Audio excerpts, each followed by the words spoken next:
828 से होती है, जिस दुनिया में लोगों की और दुनिया की हिफाजत करते हैं सुपर हीरोज फैंटास्टिक फोर की टीम। सबसे पहले हमें रीड रिचर्ड के साथ उनकी वाइफ सुई स्ट्रॉम को उनकी बिल्डिंग में दिखाया जाता है, जहां उन्हें खुशखबरी मिलती है कि फाइनली कई सालों के बाद सुई स्ट्रॉम प्रेग्नेंट थी। अब नेक्स्ट सीन में फैंटास्टिक फोर की टीम को एक शो में दिखाया जाता है जो स्पेशली उन्हें ऑनर देने के लिए था। इसीलिए इस शो में फैंटास्टिक फोर की कहानी बताई जा रही थी कि आखिर वो सुपर हीरोज बने कैसे और उन्होंने सुपर हीरो बनने के बाद किस किस तरह से दुनिया और उसके लोगों को बचाया। स्पेशल पावर्स मिलने से पहले ये चारों एस्ट्रोनॉट्स थे और ये सब शुरू हुआ था आज से 4 साल पहले, जब चारों एस्ट्रोनॉट किसी स्पेस मिशन के लिए जा रहे थे, क्योंकि रीड रिचर्ड ने रिसर्च करके ये पता चलाया था कि आउटर स्पेस में इसी दुनिया यानी अर्थ 828 जैसी और भी कई दुनिया हैं, जहाँ पर अर्थ 828 की तरह ही लाइफ भी है, यानी वहाँ पर भी इंसान जिंदगी गुजार रहे हैं। ऐसी ही दुनिया को ढूंढने के लिए रीड रिचर्ड के साथ बाकी तीनों भी मिशन पर निकलते हैं और इसी मिशन के दौरान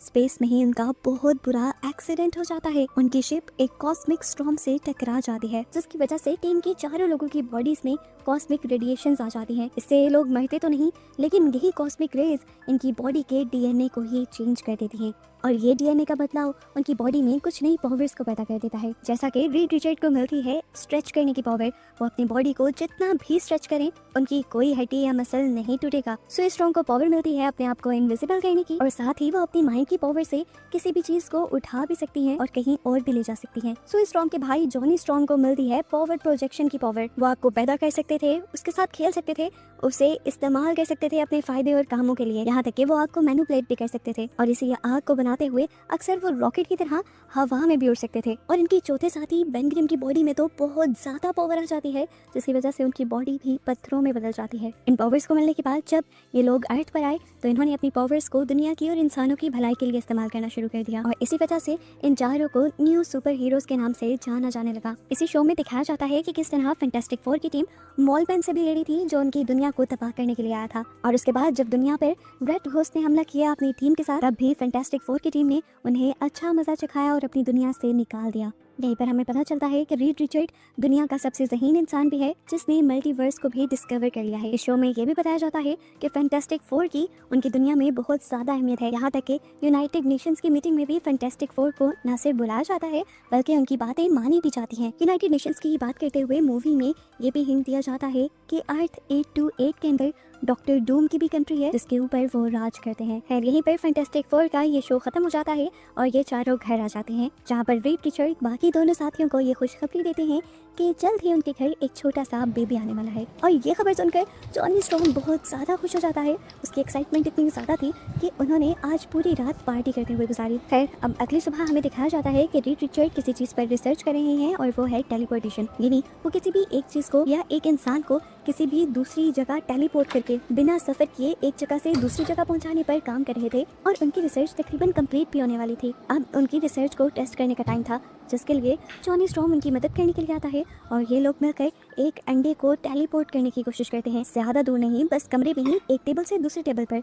और जैसे ही ये टेलीपोर्टेशन का मेथड स्टार्ट करते हैं तो एकदम से पूरे टावर की लाइट चली जाती है। अंडा तो टेलीपोर्ट हो जाता है, लेकिन इन्हें इस एक्सपेरिमेंट से ये बात पता चलती है कि टेलीपोर्टेशन के लिए इन्हें बहुत सारी एनर्जी की और बहुत सारी इलेक्ट्रिसिटी की ज़रूरत पड़ेगी। खैर अब इस सबको काफ़ी महीने गुजर जाते हैं, दुनिया में भी सब जगह अमन रहता है और ऐसे फैंटास्टिक फोर भी अपने घर में अपनी लाइफ आराम से जी रहे होते हैं कि तभी एक रात दुनिया में आसमान से अजीबोगरीब चीज़ें आती हुई दिखाई देती हैं। ये मंजर इतना ज़्यादा खौफनाक था कि सभी डरते हुए उसे देख रहे थे, यहाँ तक कि फैंटास्टिक फोर भी इस चीज़ को देखने के लिए अपनी बिल्डिंग से उतरकर नीचे आ जाते हैं कि आखिर ये आसमान से आ क्या रहा है। फिर फाइनली वो चीज़ ज़मीन पे आ जाती है और सबको पता चलता है कि ये सिल्वर सल्फर है। सिल्वर सल्फर फ़ौरन से आती है फैंटास्टिक फोर की टीम के पास और उनसे सवाल करती है कि क्या आप लोग इस दुनिया की हिफाजत करते हो। सुई स्ट्रॉम हाँ में जवाब देती है। सुई स्ट्रॉम अभी तक इस लड़की के बारे में नहीं जानती थी, वो कंफ्यूज थी। तब इस लड़की ने बताया कि मैं सिल्वर सल्फर हूँ और तुम्हारे पास गैलेक्टस का एक पैगाम लेकर आई हूँ, तुम्हारी दुनिया का टाइम खत्म होने वाला है। कुछ दिन बाद गैलेक्टस उनके प्लेनेट पर आएंगे और उनका पूरा प्लेनेट निगल लेंगे। वो बताती है कि बस मैं अर्थ 828 और उसके लोगों को ये बताने के लिए आई हूँ कि आप सबके पास थोड़ा टाइम बचा है, इसे अपने फैमिली के साथ गुजारें और अगर वो कुछ भी करना चाहते हैं तो उसे जल्दी करें, क्योंकि ये टाइम लौट कर नहीं आएगा और ये सभी लोग मारे जाएंगे। ये कहते ही सिल्वर सल्फर यहाँ से उड़ जाती है और कंफ्यूज हुआ जॉनी, जो कि ह्यूमन टॉर्च के नाम से भी जाना जाता है, वो अपनी बॉडी को किसी रॉकेट की तरह बनाकर उसके पीछे चला जाता है। स्पेस में पहुंचने पर वो उसका सर्फर बोर्ड भी पकड़ लेता देता है और यहाँ सिल्वर सर्फर उसे किसी दूसरे लैंग्वेज में कुछ कहकर तेजी से यहाँ से चली जाती है और जॉनी यानी ह्यूमन टॉर्च अर्थ पर वापस आ जाता है। फैंटास्टिक फोर की टीम अपने घर आ जाती है और इसी चीज को डिस्कस कर रही होती है जो सिल्वर सर्फर अभी कहकर गया था। बेन ग्रिम कहता है, मुझे तो सिल्वर सर्फर की बातों पर यकीन आ ही नहीं रहा। कोई इंसान या कोई भी चीज़ एक पूरे प्लैनेट को निकल सकती है, ये बात हजम नहीं हो रही। उसकी बात में इन लोगों को थोड़ा सा लॉजिक लगता है और सभी थोड़ा सा टेंशन फ्री होते हैं, लेकिन तभी रीड रिचर्ड कहता है कि जो कुछ सिल्वर सर्फर ने कहा मुझे सच लग रहा है, क्योंकि मैं काफ़ी टाइम से स्पेस पर रिसर्च भी कर रहा हूँ और स्पेस पर नज़र भी रखे हुए हूँ और अब मैंने देखा है कि आउटर स्पेस में से पूरे 5 प्लैनेट्स गायब हैं और ये 5 वो प्लैनेट्स हैं जिसके बारे में वो जानता था और जिन्हें वो पहले देख रहा था। ना जाने और कितने प्लैनेट्स आउटर स्पेस में से गायब हुए हों। रीड अपनी टीम से कहता है कि ये 5 प्लैनेट्स जो गायब हुए हैं मेरी रिसर्च के मुताबिक गायब होने से पहले इनको तबाह किया गया है और अब उन प्लैनेट्स की जगह कुछ भी नहीं है और उन्हें उन प्लैनेट्स की जगह पर सिल्वर सर्फर का एनर्जी लोगो भी मिलता है। इसीलिए तो रीड रिचर्ड इतनी छोटी से ये कह रहा था कि सिल्वर सर्फर जो कुछ कहकर गई है वो सच है और वो ये भी जानता था कि गैलेक्टस नाम का सच में कोई है जो पूरे प्लैनेट्स को निगल सकता है और निगल रहा भी है। मसला बहुत बड़ा था, इनका प्लैनेट तबाह होने वाला था। ये अपने प्लैनेट को कैसे बचाते? रीड रिचर्ड कहता है इसका एक ही रास्ता है कि हम गैलेक्टस को इस प्लैनेट पर आने से पहले ही गैलेक्टस के पास जाकर उसे रोक दे, क्योंकि अगर गैलेक्टस उससे पहले ही इस प्लैनेट तक पहुंच गया तो इस प्लैनेट की तबाही को कोई नहीं रोक सकेगा। इसके बाद रीड रिचर्ड अपनी रिसर्च पर लग जाता है और उसे एक और ऐसा प्लैनेट दिखता है जिसके ऊपर सिल्वर सर्फर वाला एनर्जी लोगो था और इस तरह वो ये बात समझ जाता है कि सिल्वर सर्फर और गैलेक्टस इस टाइम उस प्लैनेट पर हैं और वो प्लैनेट जल्द ही तबाह होने वाला है। यहीं पर रीड रिचर्ड जॉनी से पूछते हैं कि जब तुम ऊपर स्पेस में गए थे तो सिल्वर सर्फर ने तुमसे क्या कहा था? जॉनी बताता है कि उसने किसी और लैंग्वेज में मुझसे कुछ कहा था जिसका मतलब मुझे नहीं पता। जाने से पहले वो दुनिया के लोगों को ये भी बता जाते हैं कि वो गैलेक्टस को रोकने के लिए जा रहे हैं जो उनके प्लैनेट को खाना चाहता है और तबाह करना चाहता है। ये लोग अपनी स्पेसशिप से सबसे पहले आउटर स्पेस के अंदर आते हैं और फिर वहाँ पर एक लोकेशन सेट करते हैं और लोकेशन सेट करने के बाद वर्म होल की मदद से ये लोग लाइट की स्पीड के साथ उस प्लैनेट पर पहुंच जाते हैं जहाँ पर सिल्वर सर्फर थी। ये लोग जब उस प्लैनेट तक पहुंचते हैं तो देखते हैं कि वो प्लैनेट तबाह हो रहा था आहिस्ता आहिस्ता करके और इस बात में कोई शक भी नहीं था कि इसकी तबाही के पीछे गैलेक्टस ही है। यहीं पर अब हमें गैलेक्टस की एक बड़ी सी मशीन को दिखाया जाता है जो कि एनर्जी कन्वर्टर है और यही पूरे प्लैनेट को तबाह करके उसकी एनर्जी को कंज्यूम करके गैलेक्टस को देता है और ये सारी एनर्जी गैलेक्टस खा लेता है। जैसे ही फैंटास्टिक फोर इस मशीन के पास आते हैं तो इस मशीन के अंदर से एक लाइट निकलती है जो फैंटास्टिक फोर की स्पेसशिप को डिटेक्ट कर लेती है और यहीं पर एक और चीज़ ये दिखाई जाती है कि ये लाइट उनकी स्पेसशिप पे फोकस करने के साथ साथ सुई स्टॉर्म के बेबी पर भी फोकस करती है जो अभी तक पैदा भी नहीं हुआ था। कुछ ही देर में अब उनके सामने सिल्वर सर्फर थी जो इन्हें आकर बताती है कि गैलेक्टस उन चारों से मिलना चाहते हैं। ये लोग उसकी बात मानते हुए उसके पीछे चले जाते हैं और जाकर हैरान हो जाते हैं क्योंकि इतना बड़ा कोई भी पहले उन्होंने नहीं देखा था जितना बड़ा गैलेक्टस था। अब गैलेक्टस उन चारों से मिलता है और उन्हें अपना इंट्रोडक्शन देने लगता है। वो बताता है कि अरबों सालों पहले मैं भी तुम लोगों जैसे ही था। वो बताता है कि वो भी स्पेस में रिसर्च किया करता था और फिर उसके साथ भी स्पेस में ही एक हादसा हुआ जिसके बाद से वो इस तरह का बन गया और उस टाइम शुरू हुई उसकी ऐसी भूख जो कभी नहीं मिटी, जिस भूख को ख़त्म करने के लिए उसे बड़े प्लैनेट्स तक को खाना पड़ता है। ये बताने के बाद वो इन चारों से पूछता है कि तुम लोग यहाँ पर क्यों आए हो? तो ये बताते हैं कि आने वाले टाइम में तुम हमारे प्लैनेट को भी खाने वाले हो और ये चारों उससे अपने प्लैनेट को बचाने के लिए आए थे। उनकी बात सुनकर गैलेक्टस उससे कहता है कि तुम लोग चाहकर भी अपने प्लैनेट को मुझसे नहीं बचा सकते क्योंकि तुम चारों के अंदर वो ताकत नहीं है जो मुझे रोक सके।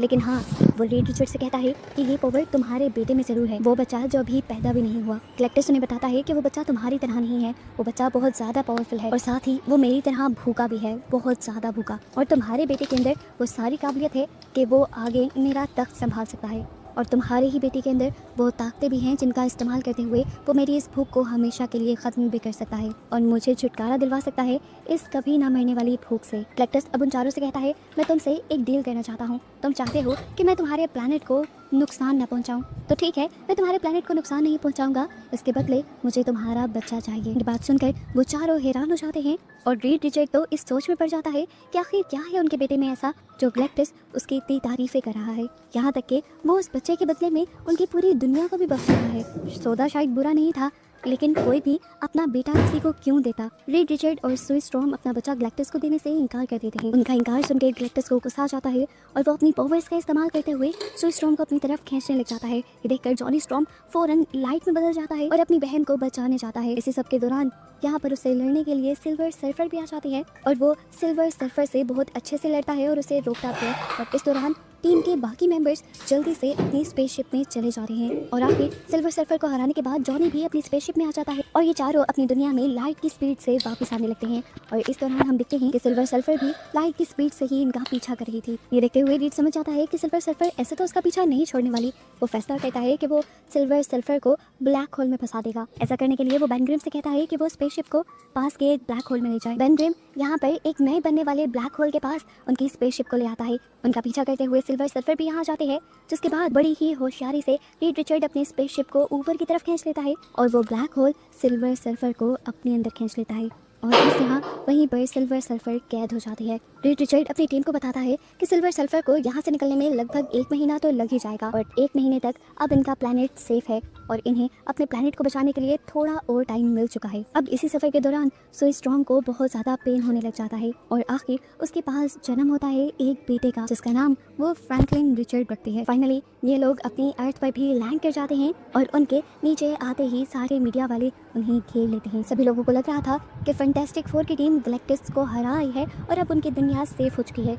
यहाँ पर ये लोग उनसे ये तो पूछते ही नहीं कि वो गैलेक्टिस से लड़े भी हैं या नहीं। पूरी दुनिया को उन पर इतना भरोसा था कि वो बस उनसे ये सवाल कर रहे थे कि आपने गैलेक्टिस को हराया कैसे। हालांकि ये लोग तो अभी तक गैलेक्टिस को हरा कर आए ही नहीं थे। ये सारे सवाल सुनते हुए हार मानते हुए रीड रिचर्ड उन्हें ये सब सच बता देता है कि वो लोग गैलेक्टिस को हरा कर नहीं आए। वो ये भी सच बता देता है कि गैलेक्टिस ने उनके सामने एक शर्त रखी थी कि वो उसके पूरे प्लैनेट को बख्श देगा अगर वो लोग अपना बच्चा गैलेक्टिस को दे दें। लेकिन रीड रिचर्ड और सुई स्ट्रॉम इस डील से इनकार कराए हैं। ये सुनकर सभी लोग गुस्से में आ जाते हैं कि इन दोनों को अपना बच्चा इस पूरी दुनिया और इनके लोगों से ज़्यादा प्यारा है।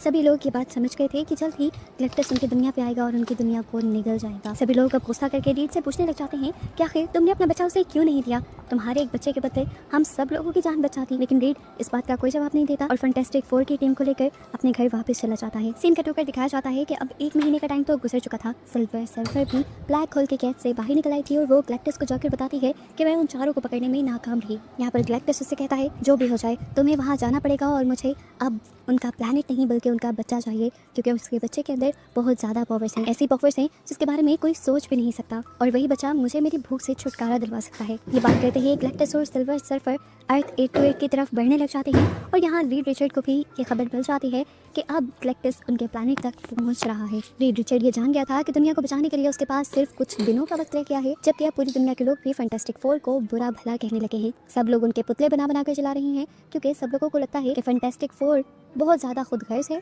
और वो दुनिया को बचा नहीं रही। लोग सड़कों पर उनके पुतले चलाते हैं, शोज में उन्हें बुरा भला कहा जाता है, यहाँ तक कि कुछ लोग तो धरना देकर उनकी बिल्डिंग के बाहर भी बैठ जाते हैं। सब लोगों की बस यही मांग थी कि वो अपना बच्चा गैलेक्टिस को दे दें और इस दुनिया को बचा लें। आखिर इन चीज़ों से थकी हुई सुई स्ट्रॉम नीचे उतर आती है और अपनी चुप को तोड़ देती है। वो अपने बच्चे को साथ लेकर आई थी और सब लोगों से कहती है कि देखो ये मेरा बेटा है, मेरी फैमिली है और मैं अपनी फैमिली को किस तरह उसके हवाले कर दूं। लेकिन याद रखो जिस तरह ये बच्चा मेरी फैमिली है, आप सब लोग भी मेरी फैमिली हैं और मैं अपनी फैमिली को किसी भी तरह से नुकसान से गुजरने नहीं दूंगी। वो सभी लोगों से कहती है आप लोग बिल्कुल टेंशन न लें, फैंटास्टिक फोर की टीम मिलकर न सिर्फ आप लोगों को बचाएगी बल्कि हम अपने बच्चे को भी बचा लेंगे और हम सभी मिलकर उस दुश्मन को यानी गैलेक्टिस को हराएंगे। इस लड़ाई को हम सब लोग एक साथ एक फैमिली की तरह लड़ेंगे। सुई स्ट्रॉम की ये बातें सुनकर दुनिया एक और मर्तबा फैंटास्टिक फोर पर बिलीव करने लग जाती है और उनका बहुत सारा गुस्सा कम हो जाता है। इन्हीं बातों के दौरान दूसरी तरफ हम देखते हैं कि रीड रिचर्ड अभी भी इसी चीज़ पर रिसर्च कर रहा था कि गैलेक्टिस को रोका कैसे जाए। उसे याद आता है कि उसने एक अंडे को टेलीपोर्ट कर लिया था सक्सेसफुली, यानी उसकी टेलीपोर्टेशन वाली टेक्नोलॉजी बिल्कुल ठीक थी। उसे आइडिया आता है कि क्यों ना वो अपनी पूरी दुनिया को ही टेलीपोर्ट कर दे, यानी अपने प्लैनेट को ही टेलीपोर्ट करके किसी ऐसे यूनिवर्स के अंदर भेज दे जहाँ पर उनका ये प्लैनेट सेफ रह सके। अब क्योंकि ये लोग अपना एड्रेस ही बदल देंगे तो गैलेक्टिस उन तक पहुँच भी नहीं पाएगा और उनकी दुनिया को तबाह भी नहीं कर पाएगा। रीड का प्लान पूरी टीम को अच्छा लगता है और पूरी टीम उसका साथ देने में तैयार हो जाती है। लेकिन जैसा हमें पहले पता है कि एक अंडे को ही टेलीपोर्ट करने में पूरी बिल्डिंग की एनर्जी लगी थी, तो पूरा प्लैनेट तो टेलीपोर्ट करने में बहुत ज़्यादा इलेक्ट्रिसिटी लगने वाली थी और साथ ही साथ इस टेलीपोर्टेशन को पूरा करने के लिए उसे दुनिया भर में बहुत सारे ब्रिजेस भी बनाने पड़ेंगे, जो सारे ब्रिजेस असल में मिलकर काम करेंगे टेलीपोर्टेशन की टेक्नोलॉजी को पूरा करने के लिए और इन्हीं की मदद से अर्थ को टेलीपोर्ट कर दिया जाएगा। अपना फैसला करने के बाद रीड रिचर्ड अगले दिन एक प्रेस कॉन्फ्रेंस रखते हैं और ये सारी बातें मीडिया में बताते हैं। रीड रिचर्ड अपनी टेलीपोर्टेशन की टेक्नोलॉजी के बारे में भी सबको बताता है और अपना प्लान भी बताता है कि वो इस पूरी दुनिया को ही टेलीपोर्ट करके किसी दूसरे यूनिवर्स में भेजना चाहते हैं। इस सब के लिए पूरी दुनिया तैयार हो जाती है। ये काम इतना आसान नहीं था, तो पूरी दुनिया के लोगों को मिलकर करना था। सभी लोग ब्रिजेस बनाना भी शुरू कर देते हैं ताकि जल्दी से जल्दी इस काम को पूरा किया जा सके। रीड को जैसा ब्रिज चाहिए था, इस दुनिया की सभी कंट्रीज मिलकर वैसे ब्रिजेस अपनी अपनी कंट्री में बना देती हैं और कुछ ही दिनों में इस तरह पूरी तैयारी मुकम्मल हो जाती है। आखिर वो टाइम आ जाता है जब टेलीपोर्टेशन को स्टार्ट होना था। रीड के कहने पर पूरी दुनिया के ब्रिजेस को एक्टिवेट कर दिया जाता है, लेकिन तभी एक बुरा काम होना शुरू होता है। ये सारे ब्रिजेस टूटने लग जाते हैं। रीड रिचर्ड बहुत ज़्यादा परेशान हो जाता है क्योंकि इस तरह तो उसका प्लान फेल हो रहा था। वो देखता है कि आखिर इन ब्रिजेस के टूटने की वजह क्या है और इन्हें पता चलता है कि सिल्वर सर्फर इस दुनिया में आ चुकी है और वो ही इन सारे ब्रिजेस को तोड़ रही है, क्योंकि सिल्वर सर्फर को इनका ये प्लान पता चल गया था और वो नहीं चाहती थी कि ये लोग अपने इस प्लैनेट को किसी दूसरे यूनिवर्स में शिफ्ट कर दें। सारे ब्रिजेस को तबाह करने के बाद एक ही ब्रिज बचता है, जो था फैंटास्टिक फोर की बिल्डिंग के बिल्कुल पीछे वाला। इस वाले ब्रिज को बचाने के लिए यहाँ पर ह्यूमन टॉर्च यानी जॉनी आगे बढ़ता है और हवा में ही सिल्वर सर्फर को रोक देता है और वहाँ पर कुछ आवाज़ें चला देता है जिनमें एकदम से सिल्वर सर्फर घूम जाते हैं। अब जॉनी उसे कहता है ये सारी आवाज़ें तुम्हें तो समझ आ ही रही होंगी, ये तुम्हारे प्लैनेट के ही लोगों की आवाज़ें हैं और ये वही सारी लैंग्वेजेस हैं जो तुम्हारे प्लैनेट पर बोली जाती हैं। वो कहता है कि मैं जान चुका हूँ तुम्हारा असली नाम शालाबाल है और मैं ये भी जान गया हूँ कि हर प्लैनेट की तरह गैलेक्टस तुम्हारे भी प्लैनेट को निगलने के लिए आया था और तुमने अपने प्लैनेट को ही बचाने के लिए उसके साथ सौदा किया। तुमने उसके असिस्टेंट बनने का फैसला किया, जिसके बदले तुमने उससे वादा किया कि वो तुम्हारे प्लैनेट को कुछ नहीं करेगा। गैलेक्टस ने तुम्हारी बात मान ली। गैलेक्टस ने तुम्हें कॉस्मिक पावर्स दी, जिसके बाद से तुम गैलेक्टस के लिए वो प्लैनेट्स ढूंढती हो जिसे वो खा सके और उसके बदले वो तुम्हारे प्लैनेट को छोड़ दे। ऐसा करके तुमने अपनी फैमिली और अपने प्लैनेट को तो बचा लिया, लेकिन तुमने अपने अंदर की इंसानियत को मार दिया। अब जॉनी उसे और भी बहुत सारी आवाज़ें सुनाता है जो उसके प्लैनेट के लोगों की नहीं थी, बल्कि उन प्लैनेट्स के लोगों की थी जिन प्लैनेट्स को शालाबाल ने गैलेक्टस के हाथों खत्म करवा दिया था।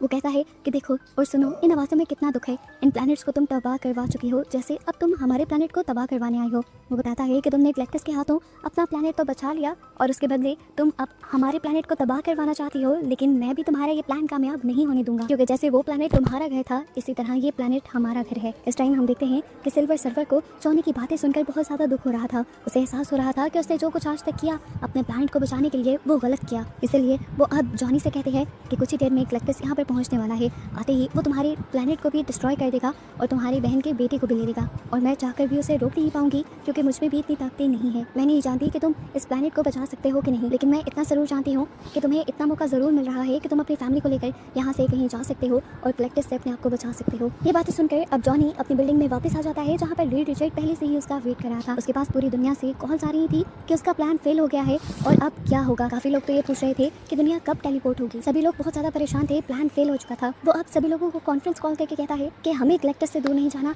बल्कि गैलेक्टस को अपने करीब आने देना है। किसी को भी उसकी बातें समझ नहीं आ रही थी, तो वो सबको समझाता है कि अब हमें अपने प्लैनेट को नहीं बल्कि गैलेक्टस को टेलीपोर्ट करना है। वो बताता है कि प्लान चेंज करने की वजह यह है कि सारे ब्रिजेस टूट चुके हैं और अब हमारे पास इतना टाइम भी नहीं है कि हम उन ब्रिजेस को रिपेयर कर सकें। सारे ब्रिजेस रिपेयर हुए बगैर ये प्लैनेट तो यहाँ से कहीं नहीं जा सकता, लेकिन हाँ गैलेक्टस जरूर जा सकता है, सिर्फ एक ब्रिज के जरिए जो अभी भी बच गया है। अब सबका ये सवाल था कि गैलेक्टस इस वाले ब्रिज तक आएगा क्यों। तो रीड उसे कहता है कि वो अपने बेटे को एक ट्रैप के तौर पे इस्तेमाल करेगा। वो अपने बेटे को उस ब्रिज के पास लेकर जाएगा और जैसे ही गैलेक्टस उसके बेटे को लेने के लिए यहाँ आएगा तो वो ब्रिज को एक्टिवेट करके उसे टेलीपोर्ट कर देगा और इस तरह गैलेक्टस टेलीपोर्ट होकर किसी दूसरे यूनिवर्स में चला जाएगा और इस तरह इनकी जान गैलेक्टस से हमेशा के लिए बच जाएगी। सभी लोगों को रीड का ये भी प्लान अच्छा लगता है और वो उसके इस नए प्लान के लिए तैयार हो जाते हैं, लेकिन इनके इस प्लान को पूरा करने के लिए अब जरूरी था कि उनका पूरा शहर खाली हो, क्योंकि गैलेक्टस की टेलीपोर्टेशन में जितनी पावर लगनी थी उसके असर में यहाँ इस शहर में भी बहुत सारी तबाही होनी थी। शहर के लोगों की सिक्योरिटी भी जरूरी थी, इसीलिए सोई स्टॉर्म एक और आदमी मॉल मैन से मिलती है जिसकी अंडरग्राउंड बहुत बड़ी फैसिलिटी थी और वो शहर के सभी लोगों को वहाँ पर सेव करवा देती है। ऐसे शहर तैयार हो जाता है गैलेक्टस की टेलीपोर्टेशन के लिए। अब अगली सुबह होती है और प्लान के मुताबिक गैलेक्टस अर्थ 828 पर आ जाता है। जाहिर सी बात थी कि वो यहाँ पर रीड के बेटे को लेने के लिए आया था, तो वो उसे ढूंढने लग गया और उसे रीड का बेटा मिला उसी ब्रिज पर जो कि टेलीपोर्टेशन ब्रिज है। जैसे ही गैलेक्टस बच्चे की तरफ बढ़ने लगता है, वैसे ही फैंटास्टिक फोर की टीम उस पर हमला करके उसका ध्यान भटका देते हैं और पीछे से रीड अपने बच्चे को उठाकर वहाँ पर एक गुड़िया रख देता है। ये लोग बस अब इंतजार कर रहे थे कि कब गैलेक्टस उस ब्रिज के अंदर पाँव रखेगा, लेकिन गैलेक्टस भी बहुत होशियार था। उसे भी पता था कि ये लोग उसे ट्रैप करने के लिए कुछ तो करेंगे, इसलिए वो ब्रिज पर जाने से पहले दोबारा उसे स्कैन करता है और उसे पता चल जाता है कि यहाँ पर रीड का बेटा नहीं है, रीड का बेटा तो उस बिल्डिंग के अंदर है जो असल में फैंटास्टिक फोर का घर है। इसीलिए वो अब ब्रिज की तरफ बढ़ने के बजाय फैंटास्टिक फोर की बिल्डिंग की तरफ बढ़ने लग जाता है और रास्ते में फैंटास्टिक फोर की पूरी टीम उसके ऊपर हमला करती है, लेकिन कुछ चुटकियों में इन सारे हमलों से बच भी जाता है और उनको हरा भी देता है। जिसके बाद वो बिल्डिंग में हाथ डालकर फ्रैंकलिन को निकाल लेता है और वहाँ से जाने लगता है। अब क्योंकि सू स्ट्रॉम का बेटा उसके हाथ में था तो सू स्ट्रॉम को बहुत ज्यादा गुस्सा आ गया और फिर अपनी सारी पावर्स का इस्तेमाल करते हुए वो गैलेक्टस को उठाकर उस ब्रिज की तरफ ले आई। ये देखते हुए रीड रिचर्ड भी एक्टिव हो जाता है और सबसे पहले अपनी टेलीपोर्टेशन डिवाइस को एक्टिवेट कर देता है और फिर स्ट्रेच होते हुए अपने बेटे को भी उसके हाथ से ले लेता है। जिसके बाद हम देखते हैं कि यहाँ पर एक पोर्टल खुल जाता है जिसके अंदर गैलेक्टस टेलीपोर्ट होने लगा था। अब यहाँ पे दिखाया जाता है कि टेलीपोर्टेशन वाला पोर्टल 37 सेकंड तक खुला हुआ था और इतनी देर में गैलेक्टस उसमें से बाहर भी निकलने लगा था, यानी वापस अर्थ 828 पर आने लगा था। अब ये लोग परेशान हो जाते हैं कि ये लोग किसकी ताकत का इस्तेमाल करेंगे उसे वापस भेजने के लिए, और तभी यहाँ पर सिल्वर सर्फर एंट्री करती है और अपनी पूरी ताकत से गैलेक्टस को धक्का दे देती है। अपनी पूरी फोर्स लगाने की वजह से सिल्वर सर्फर भी उसी पोर्टल के अंदर चली जाती है और आखिर वो पोर्टल बंद हो जाता है, जिसकी वजह से गैलेक्टस के साथ साथ सिल्वर सर्फर भी किसी दूसरे यूनिवर्स में टेलीपोर्ट हो जाती है और इस तरह फैंटास्टिक फोर की दुनिया सेफ रह जाती है। गैलेक्टस के जाने के बाद जब सभी लोग अपनी जीत का जश्न मना रहे होते हैं तभी हमें दिखाया जाता है कि सू स्ट्रॉम बेहोश थी। अब फैंटास्टिक फोर की टीम के बाकी तीनों लोग जब उसके पास जाते हैं तो ये देखकर वो टूट जाते हैं कि सू स्ट्रॉम ने गैलेक्टस को रोकने के लिए अपनी सारी ताकत का इस्तेमाल कर लिया था, जिसकी वजह से उसकी अब मौत हो गई थी। फूट फूट कर रो देता है। यहाँ पर सुई का बेटा भी उसके लिए रोने लग जाता है और तब रीड अपने बेटे को उठाकर सुई के ऊपर रख देता है ताकि वो लास्ट गुड बाय तो कह सके। और यहाँ पर एक मेडिकल वाला सीन दिखाया जाता है कि एक छोटा सा बच्चा अपनी पावर्स का इस्तेमाल करते हुए अपनी मॉम को दोबारा जिंदा कर देता है। बच्चे के ऊपर लेते ही सू स्ट्रॉम दोबारा से सांसें लेने लगती है और ये शॉकिंग सीन देखकर सभी बहुत ज्यादा खुश और हैरान हो जाते हैं। और इस वाकये से इन चारों को ये पता चल जाता है कि आखिर क्यों गैलेक्टस उनके बेटे के पीछे पड़ा हुआ था। आज उन्हें अंदाजा हो गया था कि उनके बेटे के अंदर बहुत ही स्पेशल पावर्स थी जिसकी वजह से गैलेक्टस उनका बेटा लेना चाहता था। खैर अब सब कुछ ठीक हो चुका था तो फैंटास्टिक फोर अपनी लाइफ आराम से जीने लगते हैं और इसी के साथ ये मूवी तो यहाँ खत्म हो जाती है, लेकिन हमें मूवी का एक मिड क्रेडिट सीन भी दिखाया जाता है। काफी साल गुजर जाते हैं और हमें दिखाया जाता है कि सू स्ट्रॉम अपने बेटे के साथ बैठी थी। वो लोग बुक रीडिंग कर रहे थे और जैसे ही सू स्ट्रॉम एक दूसरी बुक लेकर यहाँ आती है तो ये देखकर हैरान हो जाते हैं कि उसके बेटे के पास कोई आदमी बैठा हुआ था। ये कौन था ये तो नहीं दिखाया जाता, लेकिन इसके गाउन से ये अंदाजा लगाया जा सकता है कि ये डॉक्टर डूम है और ये यहाँ क्या कर रहा है। इसी मिस्ट्री के साथ ये मूवी यहाँ खत्म